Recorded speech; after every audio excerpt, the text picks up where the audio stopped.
Existe um momento curioso na vida de quem gosta de pensar profundamente. Você começa a perceber padrões.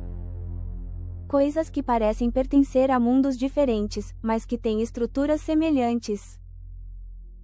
Gravidade, eletricidade, campos, fronteiras, estados coletivos. E então surge uma pergunta inquietante: será que estamos olhando para o nível errado da realidade? Esse vídeo não é sobre uma teoria pronta.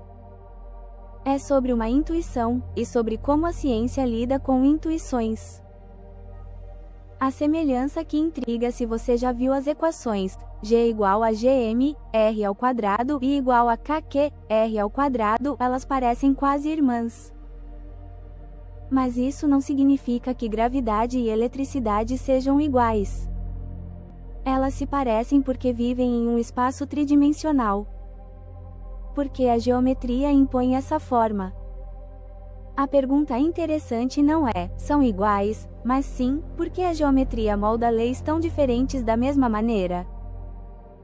A ideia da fronteira ou uma gaiola de Faraday cria uma região onde campos elétricos externos não têm efeito interno. Isso não acontece porque o campo desaparece. Acontece porque as condições de contorno reorganizam o sistema. E aí surge a pergunta ousada: se fronteiras moldam campos elétricos, o que fronteiras podem fazer com outros campos? Não é dizer que dá para blindar gravidade. É perguntar se estamos subestimando o papel da geometria e do estado coletivo. Quando a matéria deixa de ser sólida, a física moderna mostrou algo surpreendente. No grafeno, elétrons podem se comportar como um fluido relativístico. Fermions semi-Dirac podem ter massa em uma direção, e não ter em outra. Isso quebra a ideia de que propriedades são fixas. Massa pode ser direcional.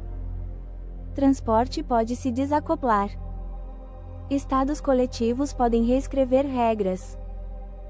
Então talvez o material não seja o átomo. Talvez seja o estado. Intuição antes da matemática. Muita gente pensa que ciência começa com equações. Não começa. Começa com desconforto. Começa com a sensação de que algo não está completamente explicado. Faraday não tinha o formalismo que Maxwell tinha. Einstein teve intuições antes de ter tensores. A matemática organiza a intuição, mas a intuição vem primeiro. O perigo da fantasia, mas aqui existe um limite importante. Sentir que algo é possível não torna isso verdadeiro. A diferença entre ciência e delírio é simples: a ciência aceita morrer. Ela aceita que a hipótese esteja errada. Ela aceita limites. O que torna uma ideia legítima não é o entusiasmo. É a disposição de testá-la. O verdadeiro ponto talvez a pergunta não seja: podemos controlar a gravidade, mas, estamos tratando propriedades físicas como intrínsecas quando elas podem ser emergentes? Se massa pode ser direcional, se transporte pode desacoplar, se estados coletivos podem imitar física de altas energias, então talvez o futuro não esteja na composição química, mas na engenharia de estados. Não é uma teoria pronta. É uma inquietação. Uma pergunta aberta. E a história mostra que grandes avanços começam assim: alguém percebe que talvez o problema não esteja na resposta, mas na forma da pergunta. Se isso for apenas uma curiosidade, ela morre. Se for algo mais profundo, ela encontrará linguagem. E é assim que a ciência avança.